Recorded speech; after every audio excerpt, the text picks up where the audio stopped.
કેમ છે બાળકો? મજામાં? ચેપ્ટર 11 પ્રકરણ 11 એના છેલ્લા થોડાક દાખલા બાકી છે. સ્વાધ્યાય 11નો બીજો દાખલો આપણે છેલ્લો કરેલો હતો. હવે આજે ચોથા દાખલાથી શરૂ કરીશું. ઓકે, રકમ સાંભળજો. એક્સ અક્ષને સમાંતર અને ઉગમ બિંદુમાંથી પસાર થતી રેખા. તો પહેલું તો જે ઉગમ બિંદુ છે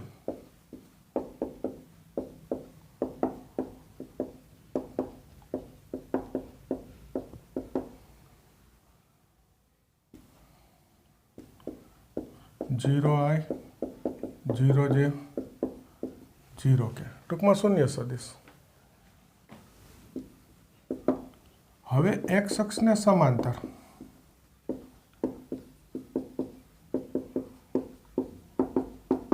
एक्स अक्ष ने समांतर रेखा ने समांतर सदिश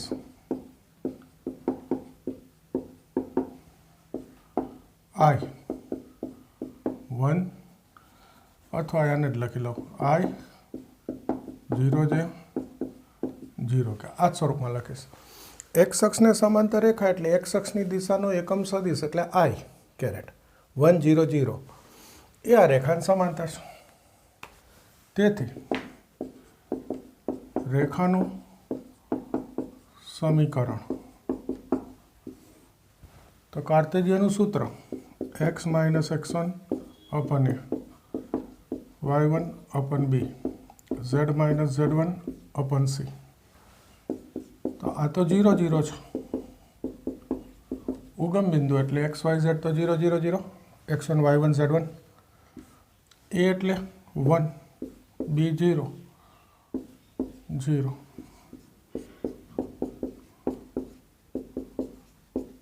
आई गयो जवाब. फरी याद करो, अहींया खाली एटलुं लखेलुं छे के रेखानुं समीकरण एटले आपणे कया स्वरूपथी जवाब लखीशुं? कार्तेशियन. सदिश कीधुं होय तो ज लखाय. हवे सदिश आवडे छे. बीजी वस्तु आ तो एमसीक्यू छे, मैं बधुं लख्युं छे अत्यारे. खरेखर आ वस्तु एमसीक्यू में पूछाय एटले तमने खबर छे के आ 0 तो x1 y1 z1 0 एटले अंशमां खाली x y z अने छेदमां एक्स अक्षनी दिशानो सदिश एटले 1 0 0. तो तमे डायरेक्ट आ जवाब लखी शको. टूंकमां एमसीक्यूनो प्रश्न छे, अत्यारे ज मैं बधुं लखेलुं छे. छठो दाखलो जुओ.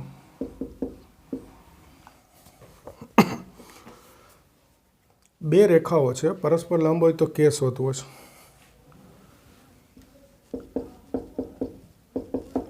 तो रेखाओ एक्स माइनस 1 भाग्या ओछा 3 वाय ओछा 2 2 के z ओछा 3 भाग्या 2 અને x ओछा 1 भाग्या 3 के y ओछा 1 भाग्या 1 z ओछा 6 भाग्या ओछा 5. आ बे परस्पर लंब रेखा है. आमांथी के शोधवो होय तो जुओ, कार्तेशियन स्वरूप ज छे. तो आ रेखाओ ने समांतर सदिशो आगळ जोई ज गया छे अगाउना लेक्चर में.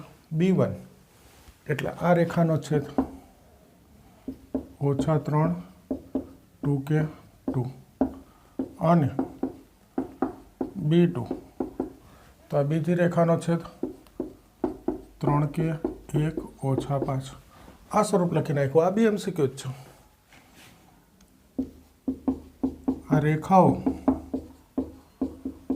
परस्पर लंब है. जो आ बे रेखा परस्पर लंब होय तो b1 डॉट b2 0 थाय.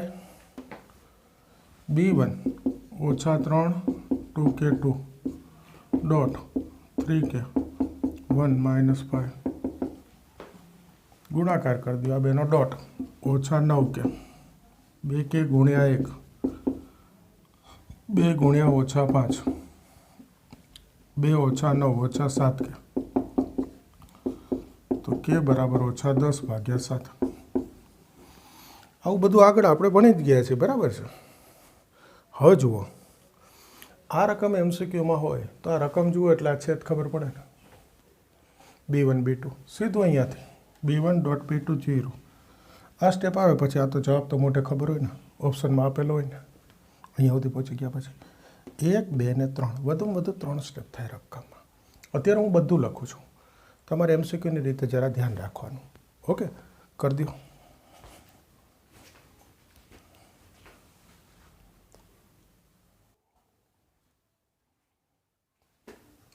હવે જુઓ આગળ 20મો દાખલો. રકમ સાંભળજો. બિંદુ 1 2 ઓછા 4માંથી પસાર થતી અને બે રેખાઓ ને લંબ હોય તેવી રેખાનું સદિશ સમીકરણ શોધો. તો જુઓ, પહેલાં આપણે રેખા 2 લખી રાખેલી છે. આ બંને રેખાને લંબ હોય એવી રેખા શોધવી છે. એટલે પહેલાં તો આ રેખાઓ ને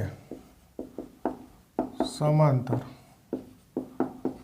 સદિશ, પહેલું B1. રેખાનું સમીકરણ કાર્તેજીય સરસ રીતે સૂત્ર પ્રમાણે જ છે, તો આ છેદ સીધો B1 થઈ જાય. 3I ઓછા 16 જે 7K અને B2 આ બી એક છે 3I 8 જે ઓછા 5K. આ બંને રેખાની દિશા આ છે. ટૂંકમાં આ બંને રેખાની સમાંતર સદિશો આ છે. આ બંને રેખાને લંબ એટલે આ બંને સદિશને લંબ હોય એવી દિશાની રેખા શોધવી છે. તેથી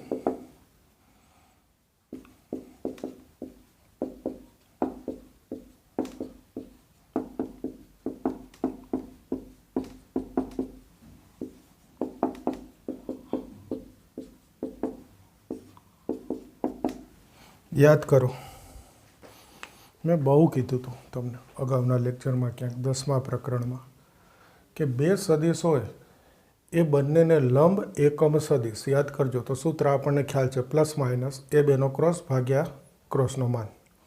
એ અને બી નામ આપું તો એ ક્રોસ બી ભાગ્યા માનાંક એ ક્રોસ બી, આગળ પ્લસ માઇનસ એવું હતું.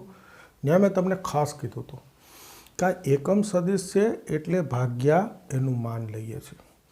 પણ જો બે સદિશને ખાલી લંબ દિશાનો સદિશ જોઈતો હોય, એકમ સદિશ નહીં માત્ર સદિશ, તો એટલું જ યાદ રાખવાનું એ બેનો ક્રોસ. આ સૂત્ર અલગથી ના આપ્યું હોય, આનો અર્થ આપણે લઈ લેવાનો છે. આગળ બી ઘણી વખત કીધેલું છે, અત્યારે આ દાખલામાં ઉપયોગ આવે છે, ત્યાં ફરી કહી દઉં છું, ખાસ યાદ રાખજો. કોઈ બે સદિશને લંબ દિશાનો સદિશ તો એ બે સદિશનો ક્રોસ. ક્લિયર? અને ક્રોસ તો તમને આવડે છે, I J K. નિશેખ પહેલી હાર B1 3 ઓછા 16 7, પછીની હાર B2 3 8 ઓછા 5. વિસ્તરણ તો આવડે ને, તો સદિશ બી આવી જશે. જોજો I 80 ઓછા 56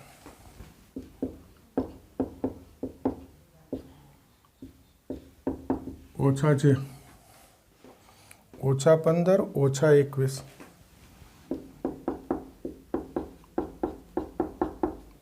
વત્તા કે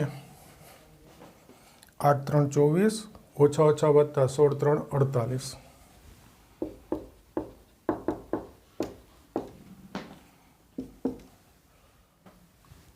4 60 24 I ઓછા 36, તો આગળ ઓછા ગુણાવો એટલે ઓછા ઓછા વત્તા 36 જે 72 કે. આ લંબ દિશાનો સદિશ આવી ગયો. હવે જુઓ, આમાંથી 12 કોમન નીકળે છે, 2 3 અને 6 થાય. તો આ 12 કોમન રાખી દીધા. હવે શું લખું છું જોજો, બિંદુ લઉં છું રકમનું. 1 2 ઓછા 4 1 2 ઓછા 4 પસાર થતી અને બી 2i plus 3j plus 6k ને સમાંતર રેખાનું સમીકરણ. અહીંયા પાછો આ મુદ્દો જોજો. આ બી મેં લખ્યો તો આ 12 નથી લખ્યા. શું કામ? તો કે આ સદિશ બીની ખાલી દિશાની જરૂર છે, મૂલ્યની જરૂર નથી, એનો માનાંક શોધવાનો નથી.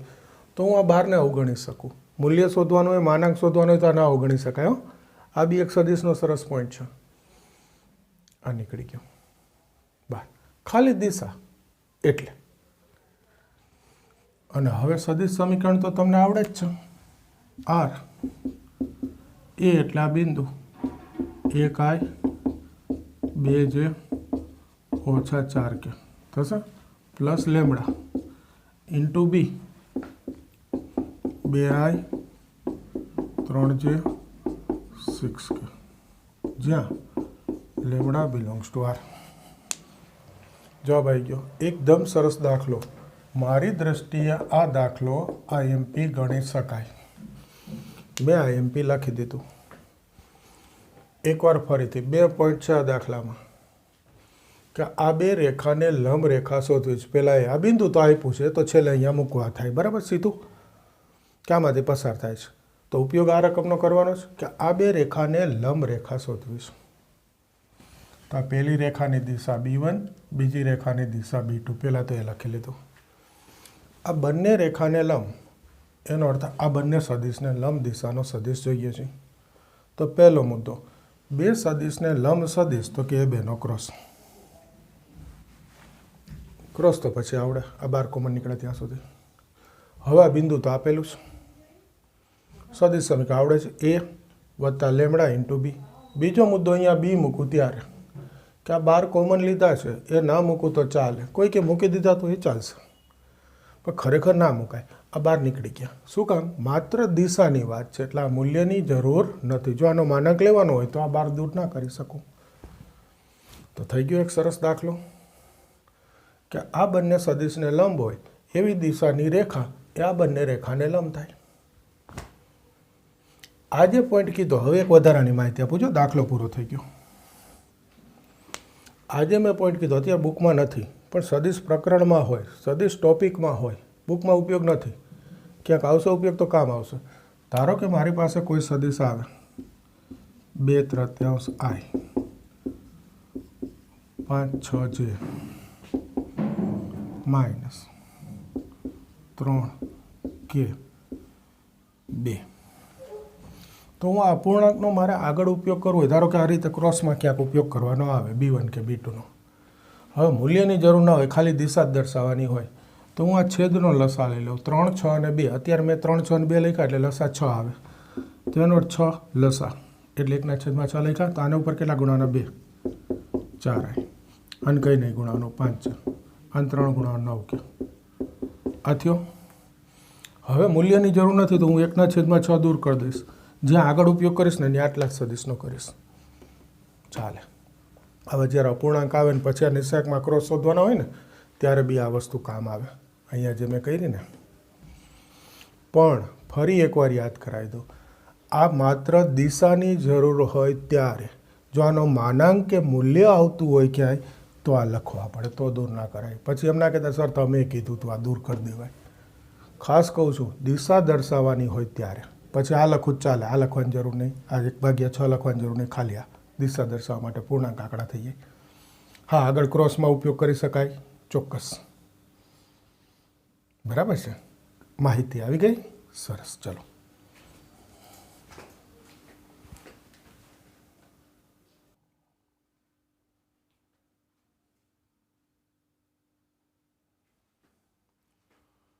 હવે જુઓ ઉદાહરણ 26.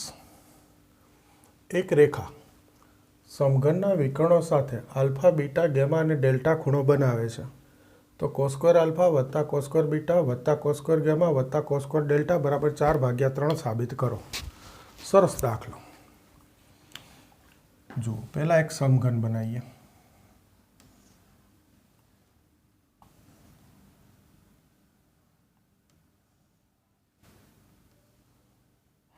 થોડુંક આખું પાછું થાય સમઘન છે એમ માની લેવાનું હો.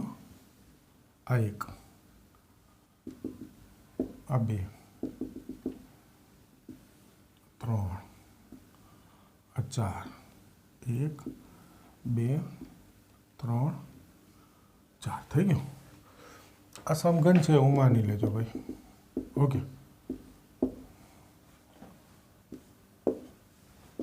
અને અહીંયા આમ કરી દઉં તો અક્ષ બની ગયા. એક્સ અક્ષ, વાય અક્ષ, ઝેડ અક્ષ થઈ ગયું. સમઘન તો દોરતા આવડે ને. પછી અહીંયા એક્સ અક્ષ, આ વાય અક્ષ અને ઝેડ અક્ષ અક્ષો ઉપર બનાવવાનું. આ તો ઉગમ બિંદુઓ હોય. આ એ થશે. આપણે નામ લખવાના, જે લખવા લખી નાખવાના. બી, સી, નામ ગોખવાની જરૂર નહીં હો. ડી, ઈ, એફ, જી થઈ ગયા નામ. ધારો કે સમઘન, સમઘન એટલે બધી બાજુ સરખી, બાજુની લંબાઈ એ છે. સમઘનની બાજુની લંબાઈ એ ધાર લો. હવે જુઓ, તેથી સમઘનના શિરો બિંદુના સ્થાન સદિશ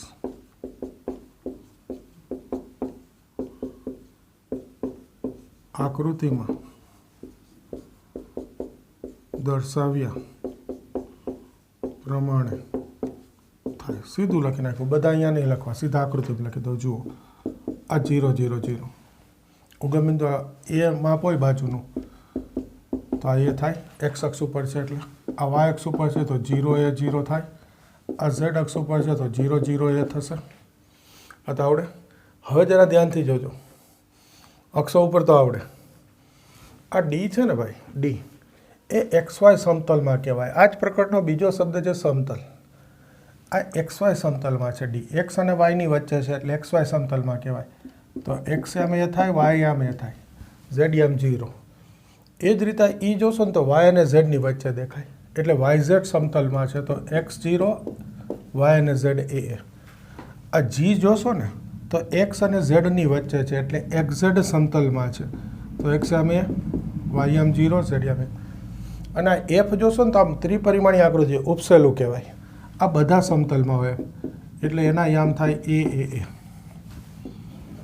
આ ખાસ જોઈ લેજો કે સમઘનની બાજુની લંબાઈ જો હું એ ધારું તો આ એક્સ અક્ષ ઉપર એટલે એક્સ એમ હોય, વાય ઝેડ 0. વાય અક્ષ ઉપર આ એ માપ, વાય એમ એ, બીજા બે 0. ઝેડ અક્ષ ઉપર આ એ લંબાઈ છે એટલે એક્સ વાય 0. આ એ. આ તો આવડે. આ ફરીથી જુઓ, એક્સ અને વાયની વચ્ચે એટલે એક્સ વાય સમતલ તો એક્સ અને વાયમાં એ લખો ઝેડ 0. આ એ જુઓ, વાય અને ઝેડની અક્ષની વચ્ચે એટલે વાય ઝેડ સમતલમાં તો વાય અને ઝેડ એમ એ, એક્સ એમ 0. આ જી છે ઝેડ અને એક્સની વચ્ચે, ઝેડ અને એક્સ એમ એ, વાય એમ 0. આ એફ છે ત્રિપરિમાણીય આકૃતિ એમ 12 હોય. ખરેખર બધા સમતલમાં જ એક્સ વાય ઝેડમાં છે એમ કહેવાય એટલે ત્રણેય આમે. આ વાક્ય લખીને આ ટૂંકમાં આકૃતિમાં બતાવી દીધું. ટૂંકમાં આ દાખલામાં આકૃતિ દોરવી પડે, એના વગર ના થાય અને કરાય નહીં. હવે જુઓ, આ યામ મળી ગયા. હવે કોઈ પણ એક વિકર્ણ, એક રેખા સમઘનના વિકર્ણો સાથે આલ્ફા, બીટા, ગેમા, ડેલ્ટા ખૂણો બનાવે. પહેલાં એક વિકર્ણ વિચારો તમે, તો આ OF વિકર્ણ થાય. એ બી જરાક ધ્યાનથી જોજો. વિકર્ણ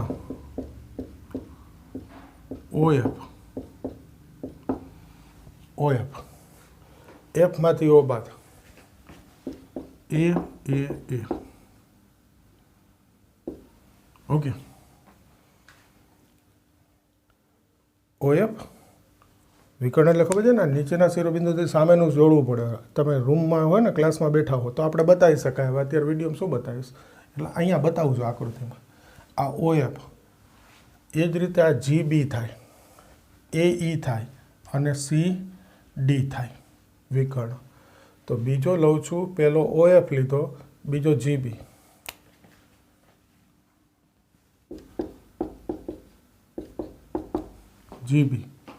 तो बी मांथी जी बाद माइनस ए माइनस ए। त्रीजो लઉં છું ए ई मांथी ए बाद माइनस ए અને છેલ્લો વિકર્ણ સી ડી માંથી સી બાદ એ એમાંથી આ બાદ માઇનસ એ માઇનસ।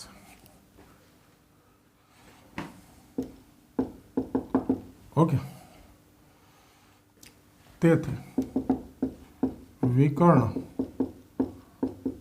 OF ની દિક કોસાઇન આવડે ને મોટે?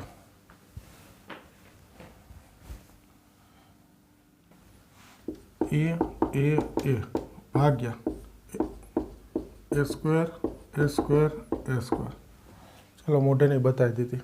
તેથી આના બરાબર લખી નાખો એટલે સીધું સ્ટેપ આવે। આ શું થયું? 3a² તો વર્ગમૂળ √3a થાય। એ √3a 1/√3 1/√3 લખી શકાય। એ કોમન એટલે ઉડી ગયો અથવા a/√3 આ મળી ગઈ। એ જ રીતે વિકર્ણ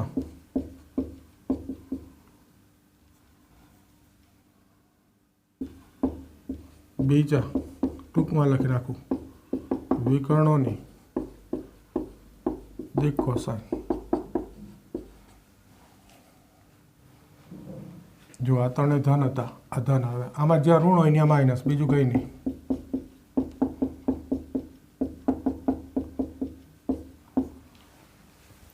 આ બે માઇનસ, આ પહેલું માઇનસ,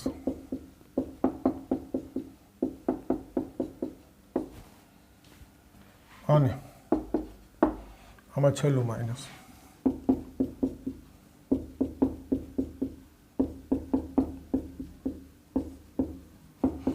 તો ચારે ચાર વિકર્ણોની દિક કોસાઇન મળી ગઈ। હવે આ રેખા લઈશ। ધારો કે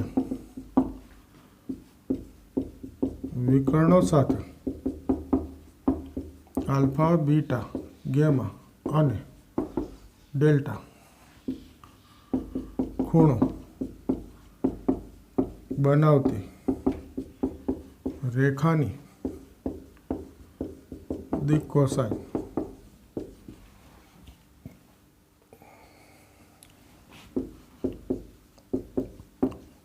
એલિમેન્ટ છે। બોર્ડ પૂરું થઈ ગયું। હવે આ ભૂસીને લખવું પડશે એટલે એકવાર ફરીથી સમજાવી દઉં। જુઓ, કોઈ રેખા સમઘનના વિકર્ણો સાથે આલ્ફા બીટા ગેમા ડેલ્ટા ખૂણો બનાવે તો આપણે આ સાબિત કરવું છે। ટૂંકમાં એ રેખા અને વિકર્ણો વચ્ચેના ખૂણા, એના માટે cos alpha, cos beta, cos gamma અને કોસ ડેલ્ટા શોધવું છે પહેલાં તો આ સમઘન બનાવી દીધો। પછી એને અક્ષ ઉપર લઈ લીધી, એક બાજુ x અક્ષ, બીજી બાજુ y અક્ષ ઉપર ને ત્રીજી બાજુ z અક્ષ ઉપર। તમે જોશો ને તો મેં લંબાઈ, ઊંચાઈ, પહોળાઈ લઈ લીધી એમ કહેવાય। એટલે સમઘનની બાજુનું માપ એ ધારું તો આ ત્રણ શિરોબિંદુ સીધા મળે। પછી આ XY સમતલમાં એટલે ZM0, આ YZ સમતલમાં એટલે XM0, આ ZX સમતલમાં એટલે YM0, આ બધા સમતલમાં એટલે બધા યામે। અને હમણાં સમતલ આવશે આના પછીના ટોપિકમાં એટલે એક્ઝેક્ટ ક્લિયર થઈ જશે। આ યામ લખતા આવડવું જોઈએ, એ વાક્ય લખી દીધું। હવે વિકર્ણ જોડતા આવડવું જોઈએ। નીચેના તળિયાનું એક શિરોબિંદુ ત્યાંથી આમ સામેની બાજુનું ઉપરનું શિરોબિંદુ લેવું પડે। આમ જો તે મારી પાસે મોબાઈલ છે તો આમ કહેવાય, મોબાઈલ આમ આડો છે એટલે અહીંયા છેદ, અહીંયા ઉપર આમ આડો। જો આ વિકર્ણ, એ મેં વિકર્ણ અહીંયા બનાવ્યો છે, આ OF, આ શિરોબિંદુ સામેની બાજુ ઉપર શિરોબિંદુ OF। બીજો થાય અહીંયાથી જોજો AE, GB અને CD, એ ચાર વિકર્ણ લખી લીધા। એ તો આવડે। બીજા અક્ષરમાંથી પહેલો અક્ષર બાદ F માંથી O, B માંથી G, E માંથી આવડે। હવે એની દિક કોસાઇન શોધી લીધી। દિક કોસાઇન એટલે સદિશ ભાગ્યા એનો માનાંક। તો આ સદિશ ભાગ્યા એનો માનાંક કરી દીધો એટલે આ દિક કોસાઇન આવી ગઈ। હવે બીજી ડાયરેક્ટ, જ્યાં ઋણ આવે ત્યાં નિશાની ઋણ, બાકી તો સરખું, એ તો છે જ સરખો, તો એ ડાયરેક્ટ લખી નાખ્યું। હવે રેખાની દિક કોસાઇન મેં એલિમેન્ટ ધાર લીધી. આ વખતે મેં દિક કોસાઇન લખ્યું. શું કામ? અહીંયા દિક કોસાઇન શોધી. કારણ કે બે વચ્ચેનો ખૂણો શોધવો હોય રેખા વચ્ચેનો, તો આપણું સૂત્ર છે સદિશ ભાગ્યાનું માન એ ડોટ બી અપન માન એ માન બી. તો એ અપન માન એ એટલે દિક કોસાઇન, બી અપન માન બી એટલે દિક કોસાઇન. તો દિક કોસાઇન હોય તો અપન માનથી ભાગવાની જરૂર નહીં, સીધે સીધો ગુણાકાર. એટલે આ બે દિક કોસાઇનનો ગુણાકાર એ આ બે રેખા વચ્ચેનો ખૂણો. વિકર્ણ એટલે એક રેખા જ હોય. ક્લિયર? એટલે દિક કોસાઇન શોધ્યું છે. ઓકે, હવે જુઓ, થોડુંક પૂછવું પડશે. આની કંઈ જરૂર નહીં, આ જવા દઉં છું.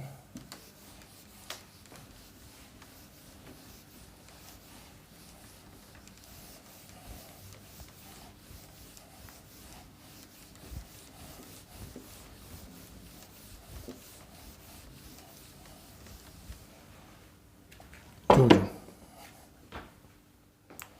તેથી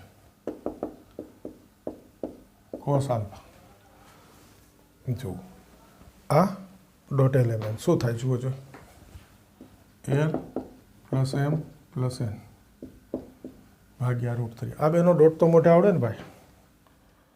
એલ ભાગ્યા √3 વત્તા એમ ભાગ્યા √3 વત્તા એન ભાગ્યા √3 cos beta minus l plus m minus n. જ્યાં માઇનસ આવે એલ એમ એનનો ક્રમ ફિક્સ થઈ ગયો. જ્યાં માઇનસ આવે એલ એમ ધન એન ઋણ. અહીંયા જુઓ કોસ ગેમા એલ માઇનસ લેવાનો અને કોસ ડેલ્ટા આ છેલ્લો.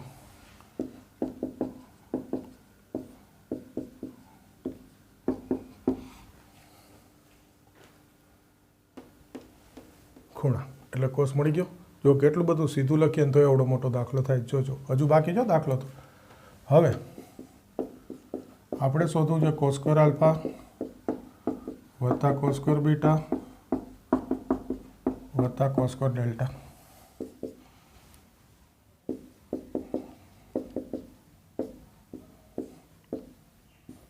ભાગ્યા 3 minus l plus m minus N નો સ્ક્વેર ભાગ્યા 3 માઇનસ એલ પ્લસ એમ પ્લસ એન નો સ્ક્વેર ભાગ્યા 3 અને છેલ્લું આ L plus m minus N નો સ્ક્વેર ભાગ્યા 3. હવે જુઓ, આ તો કિંમત મૂકી ખાલી. આ 3 લસા લઉં, આનું વિસ્તરણ કરું એટલે જવાબ આવી જાય. એના માટે પાછું આ કાઢવું પડશે. હવે એ બી જવા દઉં છું.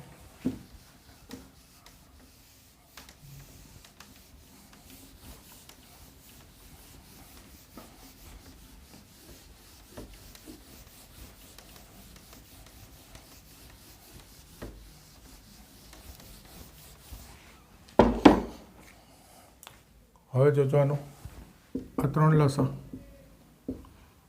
હવે જુઓ, આનું વિસ્તરણ કરું ને તમને આવડે છે એલ વર્ગ વત્તા એમ વર્ગ વત્તા એન વર્ગ વત્તા 2LM વત્તા 2MN વત્તા 2LN થાય. 6 પદ આવે. 6, 12, 18 ને 24. 24 પદ લખાય ના લખાય. આને હું ડાયરેક્ટ લખી દઈશ 4 વખત. શું કામ? તો આમાં એલ વર્ગ એમ વર્ગ એન વર્ગ થાય. આના વિસ્તરણમાં L square plus M square plus N square થાય. માઇનસ તો પછીના 3 પદમાં આવે જે આવે નહીં. આમાં એ છે તો પહેલા 4 પદ જ વધશે, બાકીના બધા ઉડી જશે. જેને કરવું એ કરી જજો 24 પદ લખીને. આમાંથી 3નો વર્ગ, આમાંથી 3નો વર્ગ, આમાંથી 3નો વર્ગ ને આમાંથી 3નો વર્ગ. તો કેટલી વખત થયા? 1, 2, 3 ને 4. 4 વખતે વર્ગ બચે. 4 ભાગ્યા 3. યાદ કરજો, એલિમેન્ટ રેખાની દિક કોસાઇન કીધી.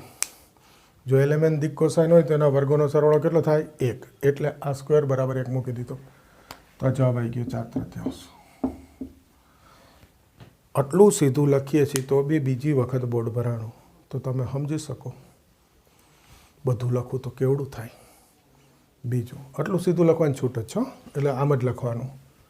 આ દાખલો ઘણી બધી વખત બોર્ડમાં પૂછાઈ ગયો છે, ઘણી વાર. બાકી તમે સમજી ગયા. ઓકે, ક્લિયર થઈ જશે? તૈયાર સરસ રીતે. હવે જો આ દાખલામાં રકમમાં એક ચેન્જ કરી શકાય. આખો દાખલો આમ નામ ગણવાનો છે, પણ જવાબ પૂછો આ આન્સર આમાં આવી ગયો. Sine square alpha, sine square beta, sine square gamma plus sine square delta. આના બરાબર જવાબમાં આવી ગયો. કંઈ નહીં, તમને ત્રિકોણમિતિ આવડે જ છે.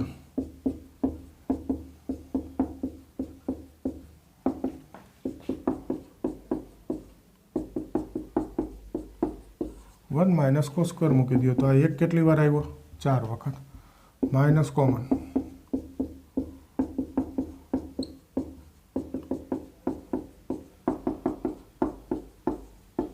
થઈ ગયું. આવી ગયું. આ બધું જે છે એ અહીંયા લખવાનું. એટલે હવે અત્યારે ટૂંકમાં બતાવી દઉં છું. તો 4 ઓછા 4 તૃતીયાંશ આવશે આનું સાદુરૂપ. 4 3 12, 12 ઓછા 4 શું જવાબ થઈ જશે? 8 તૃતીયાંશ. થઈ ગયો એક્સ્ટ્રાનો પહેલો. હજી આ રકમમાં બીજો જવાબ આમ બી માગી શકાય. cos 2 alpha, cos 2 beta, cos 2 gamma, cos 2 delta. આના બરાબર માં કોઈ જવાબ. તો શું થશે જોજો. ત્રિકોણમિતિ આવડે છે ને બરાબર? આ થશે 2 cos square alpha -1, 2 cos square beta -1, 2 cos square gamma -1, 2 cos square delta -1. ગમે તે થાય, આપણે અહીંયા સુધી આવે દાખલો કોસમાં ફેરવવું પડે. પછી હું કિંમત મૂકું, જુઓ 2 કોમન એટલે cos square alpha, cos square beta, cos square gamma, cos square delta. અને ઓછા કેટલી વાર? 4 વાર. અહીંયા 4 તૃતીયાંશ મૂકવાના એટલે આવશે. એમ આ બધાનું સાદુરૂપ મૂકીશ એટલે આવશે ને અહીંયાથી. પછી તો આવશે કેટલા? અત્યારે હું મૂકી દઉં છું 4 તૃતીયાંશ ઓછા 4, 8 ઓછા 12 ભાગ્યા 3 -4 તૃતીયાંશ. જો આ થઈ ગયો આન્સર. પછી તો આવડે તમને. કદાચ અહીંયા થોડુંક ભેગું લખેલું લાગતું હોય તો અહીંયા સુધી ખબર પડી ગઈ, પછી તો આવડે ને ભાઈ. આવા ફેરફાર સાથે આ દાખલો પૂછી શકાય. ઓકે, બધી માહિતી આપી દીધી. હવે તમારે તૈયાર કરી દેવાનું.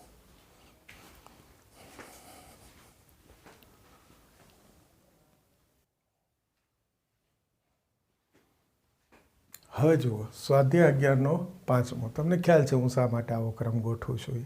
ઓકે, સ્વાધ્યાય 11નો 5મો. આ ABCD 4 બિંદુના સ્થાન સદિશ આપેલા છે. આપણે AB અને CD રેખા વચ્ચેનો ખૂણો શોધવો છે.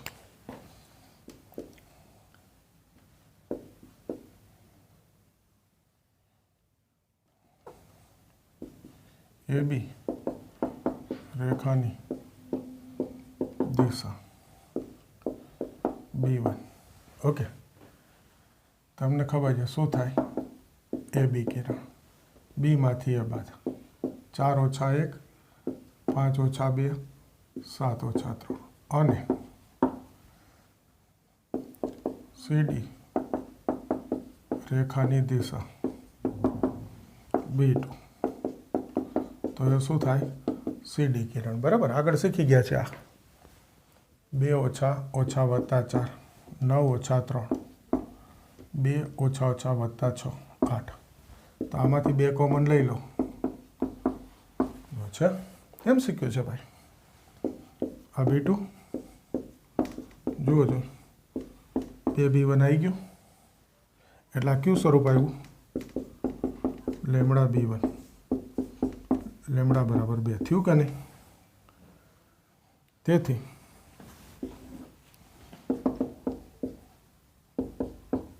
B2 અને B1 સમરેખ છે. અત્યારે બધું લખી દઈશ. તેથી રેખાઓ સમાંતર અથવા સમપાતી છે. આ તમારા માટે નવો શબ્દ છે. સદિશમાં ક્યાંય ટેક્સ્ટ બુકમાં નથી.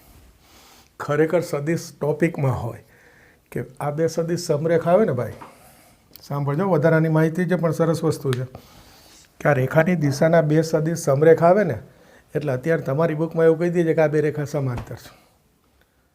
ખરેખર આ બે સદિશ સમરેખ આવે રેખાની દિશા, તો એ બે રેખા માટે બે વિકલ્પ હોય. એ બે રેખા સમાંતરે હોઈ શકે અથવા સમપાતી બી હોઈ શકે. બુકમાં ક્યાંય નથી એટલે બહુ ડીપમાં નથી જતો હવે, પણ યાદ રાખજો ક્યાંક કામ આવશે કે રેખાઓ સમાંતર હોઈ શકે. સમાંતર તો તમને ખબર છે, સંપાતી એટલે યાદ છે શબ્દ, યામ ભૂમિતિમાં આવી ગયો છો. એકની એક જ રેખા એને સંપાતી બોલાય. એક જની એક જ રેખા હોય, આ એક રેખા આ બીજી રેખા, તો આને સંપાતી સ્વરૂપ કહેવાય. સમાંતર તો ખબર છે. હવે જો આ બે રેખા સંપાતી હોય ને તો એની વચ્ચેનો ખૂણો 180 કહેવાય, અને સમાંતર હોય તો એની વચ્ચેનો ખૂણો 0 કહેવાય. તેથી રેખાઓ વચ્ચેનો ખૂણો 0 અથવા 180 છે. બુકમાં જોજો કયો જવાબ આપ્યો છે. સ્વાધ્યાય 11નો 5મો ચેક કરીએ આપણે શું આપ્યું છે. એક જ મિનિટ હો ભાઈ. સ્વાધ્યાય 11 એનો 5મો બે આપ્યા જ છે. જો આ ખૂબી હોય બુકની, આ શબ્દ જ નથી સંપાતી છતાંય આપ્યો છે. આપણે બે લખવાનો, આ કાઢી નાખું છું. કદાચ તમે આ રેખાઓ સમાંતર છે એમ લખીને બે જવાબ લખી નાખો તોય ચાલશે. પાછું જસ્ટ વધારાની માહિતી આપી તો ભલે રહ્યો, હવે એ નહીં નીકાળતો. બોલો ખ્યાલ આવે? અહીંયા આપણે 11મું પ્રકરણ જે છે એનો એક ટોપિક પૂરો થયો, રેખા. બીજો શબ્દ છે સમતલ. ત્યાંથી આપણે નવા લેક્ચરમાં શરૂ કરીશું, આજે નહીં. તો આટલું તૈયાર કરી દો 11મું પ્રકરણ, એટલે અડધું પ્રકરણ પૂરું. તમારે એક ટોપિક પૂરો થઈ ગયો. બરાબર છે? નવા ટોપિકથી નવા લેક્ચરમાં મળીએ. ઓકે.